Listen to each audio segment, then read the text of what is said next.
Hey, welcome. So today we're going to talk about something a little different. Let's just throw out the usual startup playbook, okay? Forget the mythical unicorns, forget burning through millions in cash. We're going to dive into a philosophy that's built for the real world, one that's all about survival, resilience, and just relentless execution. All right, let's get right into it. You see, for most founders, that big dream of changing the world, it starts with a pretty brutal reality check. Failure is by far the most likely outcome. This image kind of says it all, doesn't it? The whole journey can feel way, way too risky.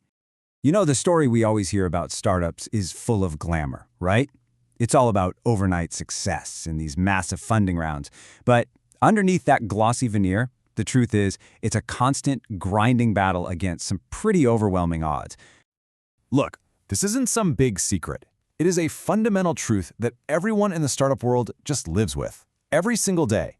But seeing it laid out so plainly makes you wonder, right? What if? What if you could change the rules of the game? What if the goal wasn't just to grow as fast as possible, but to survive long enough to actually win? Well, that's where a totally different philosophy comes into play. So, what is this different path? Well, instead of chasing after those mythical unicorns, this approach looks to one of nature's most successful and maybe least glamorous survivors for inspiration. It might not be pretty, but man, is it effective.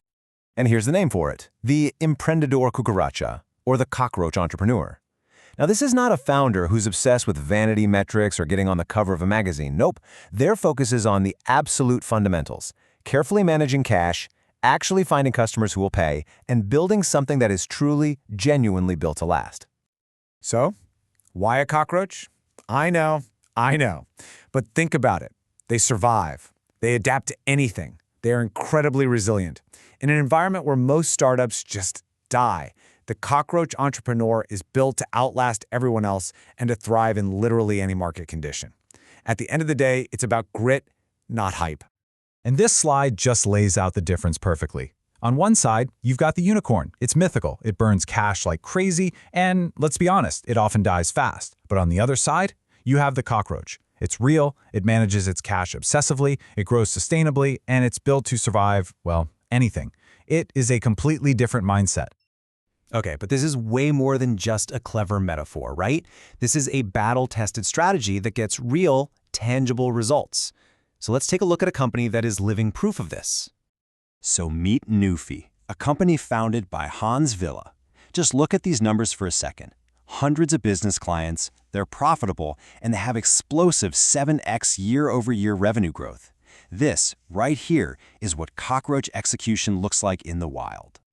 But, and this is the important part, this success absolutely did not happen overnight. This wasn't built on some huge flashy funding round. No, it was earned through years of classic cockroach behavior. Bootstrapping instead of chasing venture capital, obsessing over a small group of initial customers, and prioritizing profitability from day one. They simply survived long enough to finally get it right. And that survival, it pays off. Big time. This number, 380 million pesos, that's Newfie's valuation today. It has almost quadrupled since they were on Shark Tank, and it proves that focusing on sustainable profitability doesn't just create a stable business, it creates immense value. What's really cool is that this powerful idea is now way bigger than just one company. Hans and his co-founder, they've actually built an entire community around these principles, creating a powerful support system for other cockroach entrepreneurs. And as you can see, this is not just some casual networking group. They provide real, tangible, practical support.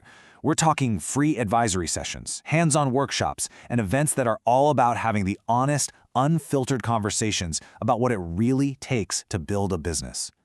This timeline for running one of their events, it gives you a little peek right into their DNA. It shows the level of discipline and pure execution they apply to absolutely everything.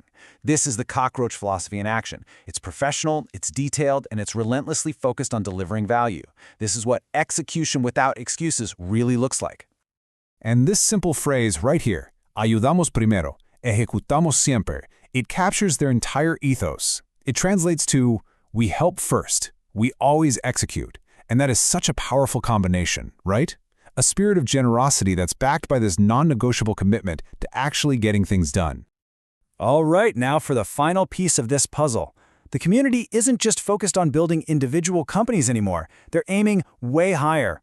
They're trying to reshape the entire entrepreneurial ecosystem from the ground up. This quote really gets to the heart of their big proposal to the government. It says they don't ask for handouts. They just want to sell, execute, and solve real problems. I mean, that is such a powerful declaration of self-reliance. They want a customer, not charity. They're asking for the opportunity to compete and to prove their value. And they've put a very specific number on it, 156.26 million pesos. Now, this isn't some random figure they pulled out of thin air.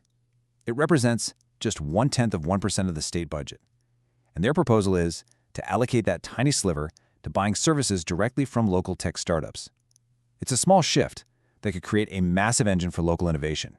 And as this table makes crystal clear, this is not some radical, crazy idea. Governments all over the world, from the US to the UK to Chile, already have programs that do exactly this. They've proven that acting as a first customer for local startups is a powerful way to drive innovation and generate massive economic returns. It's a proven model. So, at the end of the day, it really leaves us with this one question. In a world of economic uncertainty, what model of innovation is truly built to last? Is it the one that burns bright and fast? Or is it the one that can survive absolutely anything and just keeps executing? The answer might be crawling right under our feet.